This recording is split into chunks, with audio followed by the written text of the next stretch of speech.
Si depuis les années 90, la recherche en management s'est beaucoup intéressée à l'apprentissage organisationnel, c'est-à-dire au flux de connaissances, la pratique a beaucoup plus porté sur le knowledge management, le KM, c'est-à-dire les stocks de connaissances, mais sans doute en se trompant de cible. Le KM consiste pour l'entreprise à consacrer suffisamment d'attention à ses savoirs et savoir-faire, voire à ses savoir-être, pour tenter de codifier toute cette matière, de la stocker dans des bases de données, dans des registres de connaissances, pour aller rechercher ces connaissances quand on en a besoin. Il s'agit aussi de mettre en place des dispositifs comme des communautés de pratique, les fameuses Community of Practice, COP, aux fins de partager transversalement ce patrimoine au sein de l'organisation.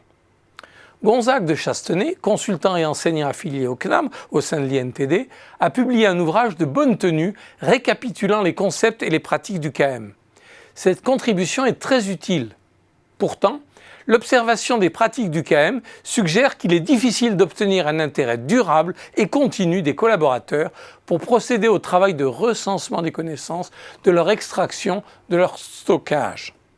Tout se passe comme si chacun était ravi de trouver rapidement le savoir recherché pour son besoin immédiat, mais n'est pas vraiment prêt à consacrer du temps dans la durée pour alimenter des bases de connaissances.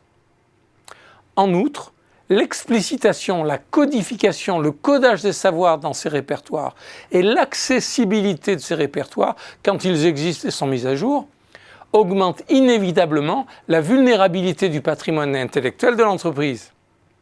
C'est particulièrement vrai dans les organisations et les secteurs à turnover important. Il y a même un paradoxe saisissant. Plus le turnover est élevé, plus le besoin de KM est impérieux, logiquement, et plus les fuites sont à craindre. Le japonais Nonaka a avancé l'idée que quand la connaissance est tacite, au sens de forgée par l'habitude dans l'action, sans que les savoirs et savoir-faire soient formalisés, et quand cette connaissance est collective, c'est-à-dire caractéristique des interactions entre les salariés, alors elle est moins captable par un tiers. Donc plus elle est protégée. Cette piste est très pertinente.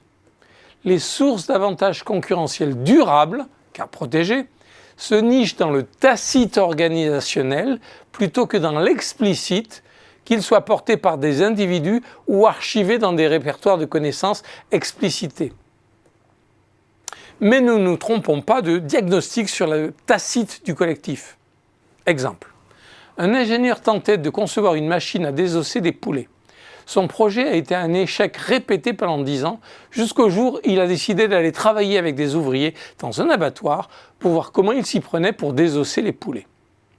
Quand il a commencé par prendre un couteau pour couper la peau et la viande d'un premier poulet, ses ouvriers sont immédiatement venus vers lui pour dire « Non, il ne faut pas essayer de couper la peau ni la viande, il faut tirer sur les os pour déchirer le poulet. » Cette connaissance, ce savoir-faire n'était ni tacite ni collectif. Il était explicite, d'ailleurs formulé en quelques mots simples, connu et partagé par chacun des ouvriers, et il était donc individuel car porté par les individus, donc éminemment transférable. Pour protéger le cœur stratégique de leur portefeuille de compétences, les entreprises ont intérêt à fonder leur avantage concurrentiel sur des compétences nichées dans le tacite du collectif. On part ainsi loin des bases de données du KM, quelle que soit leur utilité opérationnelle, pour revenir vers du compagnonnage à l'ancienne, de l'échange dans l'interaction humaine.